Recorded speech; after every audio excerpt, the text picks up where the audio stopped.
और आज का टॉपिक है हमारा साउंड इंटेंसिटी लेवल। इंटेंसिटी क्या होती है? किसी भी साउंड की इंटेंसिटी उसकी शिद्दत को कहते हैं कि कितनी शिद्दत से या कितने जो है वो सेकंड पर एक यूनिट एरिया से जो है उसके मॉलिक्यूल्स जितने हैं वो गुजरते हैं, तो उसको जो है वो साउंड की इंटेंसिटी बोलते हैं। दोबारा से इसकी डेफिनेशन एक दफ़ा से पढ़ लेते हैं। Sound energy passing per second through a unit area held perpendicular to the direction of the propagation of sound wave is called intensity of sound. अगर किसी एरिया में से कोई भी जो है वो साउंड एनर्जी है उसने पास करना है, तो जितने मॉलिक्यूल्स है वो एनर्जी के जो है वो उस एरिया से, यानी कि यूनिट एरिया का मतलब है कि एक छोटा सा हमने एक पॉइंट ले लेना है जिसमें से उस एनर्जी ने गुजरना है, तो पर सेकंड जितने मॉलिक्यूल्स उसमें से गुजर सकते हैं वो इसकी जो है वो साउंड की इंटेंसिटी कहलाती है।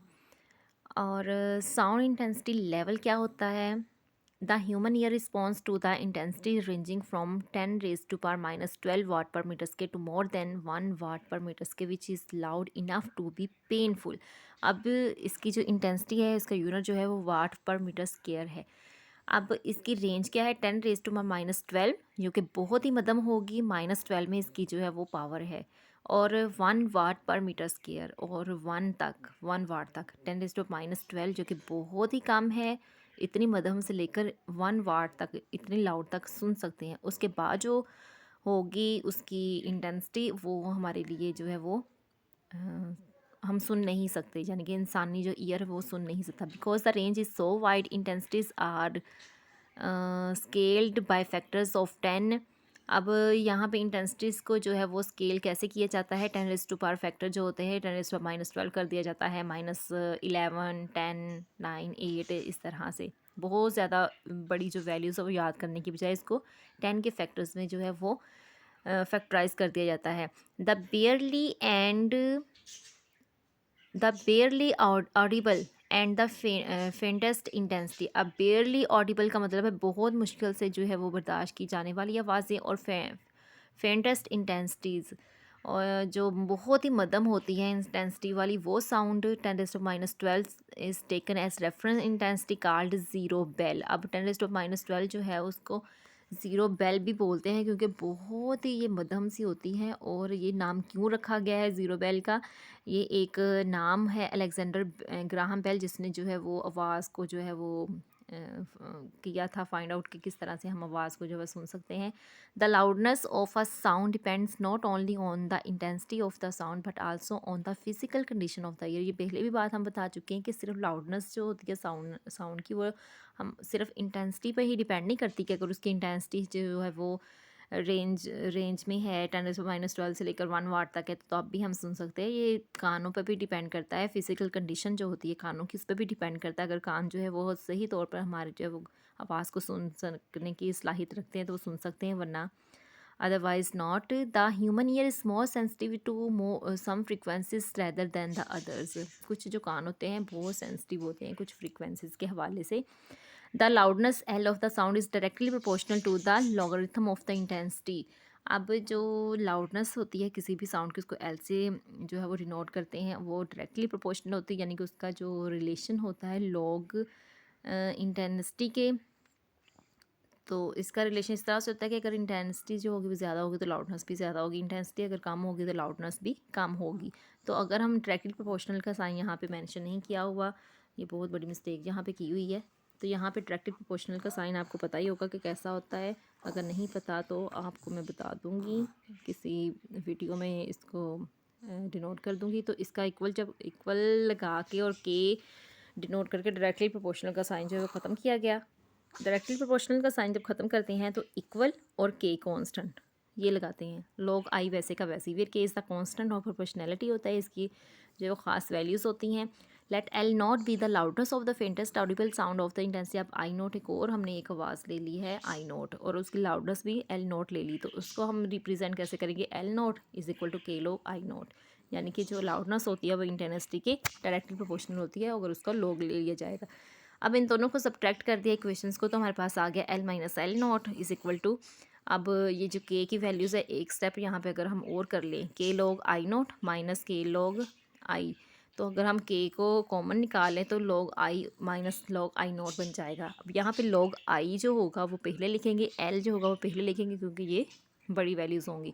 तो यहाँ पे अगर हम ले लें इन दोनों को डिवाइड कर दें, log को अगर कॉमन लिखे तो i ओवर i नॉट कर दे तो ये भी हमारी जो है वैल्यूज़ इस तरह से बन जाएगी, l minus L not is equal to K log i over i not. अब जो डिफरेंस है L minus L not between the loudness of the an unknown sound और the loudness L not is called the intensity of the level of the unknown sound, therefore the intensity level of an unknown sound is given by the intensity level k log i over i note. ये थोड़ा सा नीचे लिखा है लेकिन आपने नीचे नहीं लिखना, log के सामने ही लिखना है। The value of the k depends not only on the units of the I and I naught but also on the unit of the intensity levels of the intensity I of any unknown sound is 10 times greater than the intensity I naught of the faintest audible sound I 10 I naught. The intensity level of such a sound is taken as the unit. अब यहाँ पे क्या किया गया है कि हमने यहाँ पे जो है वो 1 ले लिया उसको, और log जो है वो i ओवर i नोट जो है इसको हमने, उन्होंने कहा है कि i जो होगा वो 10 टाइम्स ग्रेटर होगा i नोट से। तो अगर हम यहाँ पे 10 टाइम्स ग्रेटर ले लें और नीचे वाले को 1 ही ले लें तो यहाँ पे हमारे पास आ जाएगा i is equal to 10 i naught. इसको मैथमेटिकली थोड़ा सा जो है किया हुआ है यहाँ पे, ये देखिए, and the intensity level of such a sound is taken as ही unit called bell.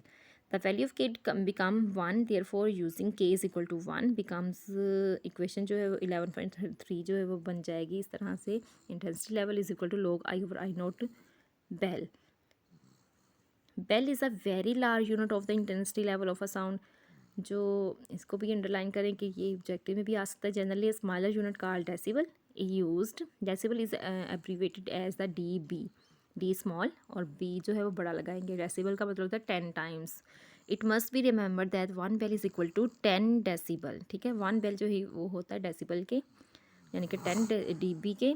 If the intensity level is measured in decibels, अगर हम इनको डेसिबल्स में मैयर करें तो फिर क्या हमारी इक्वेशन बनेगी, intensity level is equal to log 10 आ जाएगा यहाँ पे और log i over i not आ जाएगा। We can construct a scale for measuring the intensity level of sound, such scale is known as the decibel scale. ये भी underline करें कि अगर हम एक कंस्ट्रक्ट करें स्केल को मेजरिंग के लिए इंटेंसिटी लेवल ऑफ साउंड के लिए, तो ऐसा स्केल जो है हमारा डेसिबल स्केल कहलाता है। The intensity level of different sound is in decibel is given in the table 11.1। 11.1 table में जो है वो यहाँ पे दिया हुआ है हमारे पास टेबल, ये वाट पर मीटर स्क्वायर में है और ये डेसिबल में है। नेक्स्ट लाइन जो है वो सोर्सेज ऑफ साउंड जो है वो ये है। अब near by jet airplane, airplane के नज़दीक जो हमारी साउंडनेस होगी वो हमारी होगी 10⁻3। ये माइनस में नहीं है बल्कि 3 में है, यानी कि बहुत ज़्यादा ऊंची होगी। और इसके बाद जो है फास्ट ट्रेन की होगी 10⁻1, ठीक है। सायरन की होगी 10⁻0 और लॉन मूवर की होगी 10⁻2, यानी कि कम होती जाएगी। वैक्यूम क्लीनर की 10⁻5, मॉस्कीटो बजिंग यानी कि मच्छर के दिन बनाने की आवाज़ भी बहुत कम होगी 10⁻8। विस्पर यानी कि सरगोशी की आवाज़ 10⁻9 और रस्टिंग ऑफ लीव्स यानी कि पत्तों की जो होती है इधर उधर जाने की आवाज़ें या वो हिलने की आवाज़, वो 10⁻11। ये आपके सारी ऑब्जेक्टिव आ सकती है, इनमें से एक ऑब्जेक्टिव भी आ सकती है। फेंटेस्ट ऑडिबल साउंड जो कि हम सुन सकते हैं वो है 10⁻12। इससे जो नीचे जो की जो आवाज़ें होगी हम नहीं सुन सकते। और इसके साथ जो आपको ये भी बता सकते हैं कि अगर ये इंटेंसिटी लेवल जो है वो वाट पर मीटर स्क्वायर में अगर एक वैक्यूम क्लीनर की 10⁻5 है तो इनको डेसिबल में करेंगे तो कितनी होगी, तो वो हो जाएगी 70, ठीक है।